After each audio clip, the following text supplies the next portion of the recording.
اس وقت اہل اسلام جن بڑی پریشانیوں میں مبتلا ہیں ان میں ایک بہت بڑی پریشانی کہ بندہ اپنا سب کچھ ہونے کے باوجود اپنی باعزت روزی اپنا باعزت رزق کمانے سے محروم ہے۔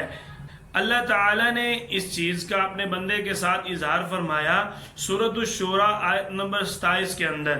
اللہ تعالیٰ نے فرمایا وَلَوْ بَسَطَ اللَّهُ الرِّزْقَ لِعِبَادِهِ لَبَغَوْا فِي الْأَرْضِ وَلَكِنْ يُنَزِّلُ بِقَدَرٍ مَا يَشَاءُ، کہ جب ہم اپنے بندے کو وسیع مقدار میں رزق عطا کرتے ہیں، جب ہم اس کو رزق کی فراخی دیتے ہیں، ہمارا بندہ جو ہے ہمارے سامنے باغی ہو جاتا ہے۔ باعزت زندگی گزارنے کے لیے اللہ تعالیٰ نے ہمیں مال و متاع عطا فرمایا، اس کے باوجود ہم اللہ کے ساتھ بغاوت کرتے رہے۔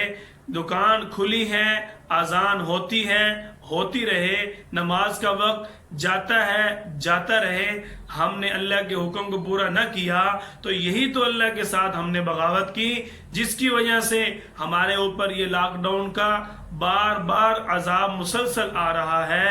اللہ تعالیٰ نے فرمایا وَجَعَلْنَا النَّهَارَ مَعَاشًا، میں نے تمہارے لیے دن کو ذریعہ معاش بنایا۔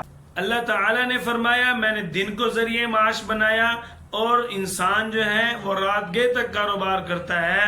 نبی کریم صلی اللہ علیہ وسلم نے رات کو کاروبار کرنے سے، رات کو عشاء کے بعد کوئی بھی معاملات دین کے علاوہ کرنے سے منع فرمایا ہے۔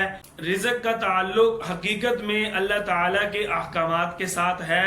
اللہ تعالیٰ نے سورۃ الطلاق میں فرمایا وَمَن يَتَّقِ اللَّهَ يَجْعَل لَّهُ مَخْرَجًا وَيَرْزُقْهُ مِنْ حَيْثُ لَا يَحْتَسِبُ، جو بندہ مجھ سے ڈرتا ہے میں اسی کے لیے رزق نکالتا ہوں اور اس کو بے بہا بے حساب رزق عطا فرماتا ہوں۔ اللہ تعالیٰ نے ایمان والوں کو مخاطب کر کے فرمایا اذا نودی للصلاۃ، جب تمہیں نماز کے لیے پکارا جائے، جب تمہیں جمعہ کی نماز کے لیے آواز دی جائے فَاسْعَوْا إِلَىٰ ذِكْرِ اللَّهِ، دوڑتے ہوئے اللہ کی طرف آؤ۔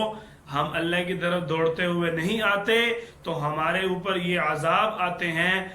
اللہ تعالیٰ نے اپنے رزق دینے کا بھی ہم سے اظہار فرمایا کہ اللہ لطیف بعبادہ یرزق من یشاء، کہ تیرا اللہ جس کو چاہتا ہے رزق دیتا ہے، تم اللہ کا مقابلہ نہیں کر سکتے۔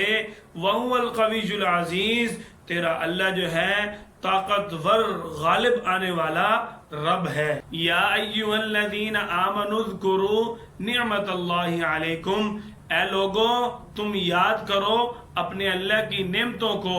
هل من خالق غیر اللہ یرزقکم من یشاء، کون ہے جو اللہ کے علاوہ پیدا کرنے والا ہے، کون ہے جو اللہ کے علاوہ رزق دینے والا ہے۔ اللہ تعالیٰ نے فرمایا یبسط الرزق لمن یشاء ویقدر، تیرا اللہ جس کا رزق چاہتا ہے بڑھا دیتا ہے۔ وَهُوَ بِكُلِّ شَيْءٍ عَلِيمٌ، اور تیرے اللہ کے پاس ہر چیز کا علم موجود ہے۔ گویا کہ اللہ تعالیٰ جانتے ہیں کس کو کتنا رزق عطا کرنا ہے۔ اگر ہمارے اعمال اچھے ہو گئے اللہ ہمارے رزق میں برکت عطا فرمائیں گے۔ اللہ تعالیٰ کو راضی کریں، اللہ سے دعا کریں کہ اللہ تعالیٰ ہم سب کے لیے باعزت رزق کمانے میں آسانی نصیب فرمائے، اور اس لاک ڈاؤن والی آزمائش سے اللہ تعالیٰ ہم سب کو نجات عطا فرمائے۔